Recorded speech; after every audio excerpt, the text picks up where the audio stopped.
We cannot really continue to have these terrible massacres in Gaza. 26 hospitals stopped working out of 36. They have failed to do the only thing they could do, which is to get everybody together and create a unified Palestinian leadership. If we had elections in 2021, I think we would be in a completely different position today. What do you think about the truce agreement, and what are the chances for it to become a permanent ceasefire? The best way is to transform this temporary ceasefire into a permanent ceasefire and to deal with the issue of exchange of prisoners. Where the Palestinian side is offering a complete release of all Israeli prisoners in exchange of release of all Palestinian prisoners. We cannot really continue to have these terrible massacres in Gaza. Let me tell you that up till now, Israel threw on Gaza no less than 40,000 tons of explosives. 26 hospitals stopped working out of 36. We can see very soon the spread of typhoid or hepatitis or dysentery and even cholera. According to you, is the two-state solution an illusion right now? It is an illusion. It was an illusion. The West and Israel made it an illusion. It's not impossible if two conditions are. The first one is to end the Israeli occupation of West Bank and Gaza. And the second thing is to remove the Israeli illegal settlers from the West Bank. Otherwise, the only left solution would be one democratic state where people live together with equal duties. Did you expect a more incisive action from the international community, or do you believe that the way in which the Israeli-Palestinian issue has been reported so far has had an influence? We are very appreciative of the people's reaction in the world, including in Europe and the United States and, of course, the Arab countries.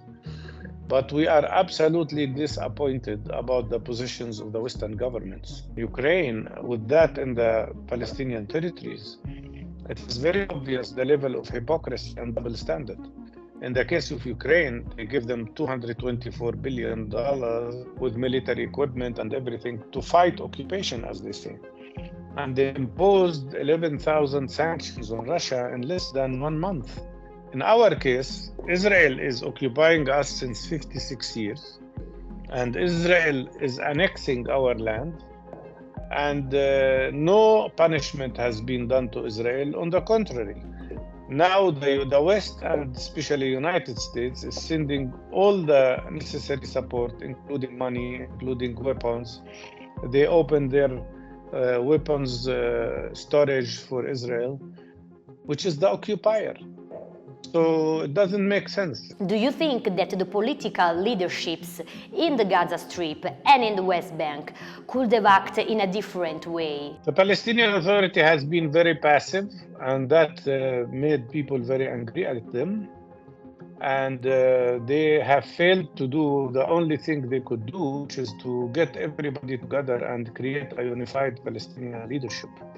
But what they have done is nothing. Basically, they just watched and did nothing and didn't take any initiative.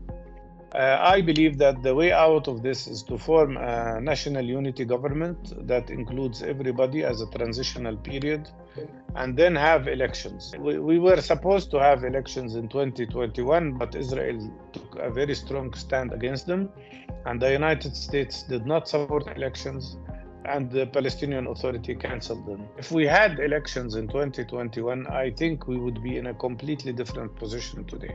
Many people think that Marwan Barghouti, who is in Israeli prisons, could be a possible interlocutor to achieve peace. What do you think about it? Marwan Barghouti is a friend of mine and a relative of mine, and he's a very good person. He's a real patriotic Palestinian.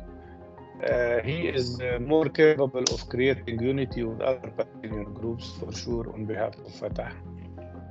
But what we need, I don't think this approach has to be Orientalist, like you want to replace one leader with another leader. What we need is collective leadership, and Marwan Barghouti can play a very important role in it. But what we need is collective leadership based on democratic, free elections.